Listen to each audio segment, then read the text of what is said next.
Hello. What's that you got there? It's something called cafe con panna. It's basically espresso with a little bit of cream on top.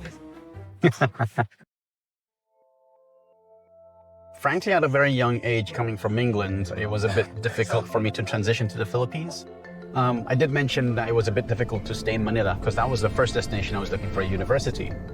But I felt, frankly, a bit unsafe. So one of the biggest reasons for me coming to Baguio is the safety. I'm not sure if you know, but I believe, at least for me, I believe it's the safest city in the Philippines. It's even considered safer than places like London, New York, and other places around the world. Here in Baguio, you don't have to worry about your cell phone. You don't have to worry about people behind you or doing something bad. Again, coming from London, the weather here in Baguio is very comparable. It's exactly the same in terms of the temperature, in terms of the rain, and then a little bit of sunshine. It's very comfortable. If you go any other places in the Philippines, it gets extremely hot. Like, for example, if you like the beach, you go to Boracay, Cebu, El Nido. That's extremely hot, especially for foreigners.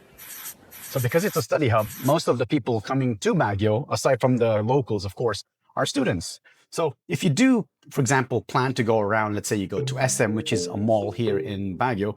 If you look around, the locals, or the people rather, are rather young, let's say in their early 20s, because majority of the people coming in to Baguio is not merely for tourism per se, but on regular days, they're coming here for education because there's tons of great universities here in Baguio City. When it comes to the textbooks are also all in English.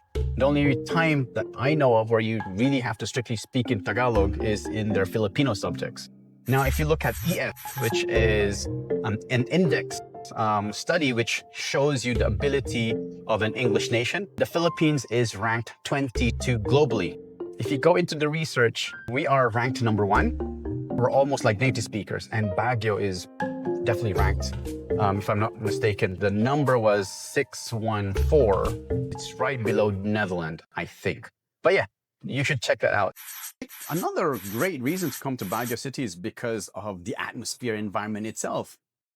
Coming from London, we have beautiful parks in my home. Walking distance, we have something called West Ham Park. Of course, if you go central London, we have Heidi in Holland. In Baguio per se, we have Burnham Park, which is dead center, and then we have Camp John Hay.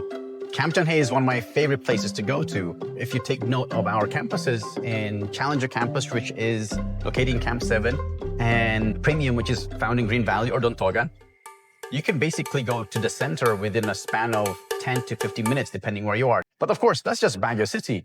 If you do want to go to, let's say, the swimming pools or the hot springs, the closest one I can think of is around 45 minutes away from Premium. There's like 3 hot springs, famous ones at least, in a place called Asin.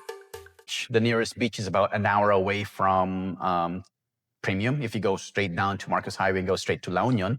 If you want to go to the hot spot called San Juan, that's about 1 hour and 30 minutes to a maximum 2 hours if it's traffic. But if you're a type of person who likes hiking, then we have something called Mount Pulag, which takes you about 1 hour and 30 minutes to go to the camp. And then that's when you start trekking all the way up to the peak, where you'll have a beautiful view, a scenic view of something called the Sea of Clouds. Again, if you want the sea, you just drive down. If you want the mountains, then you start hiking up.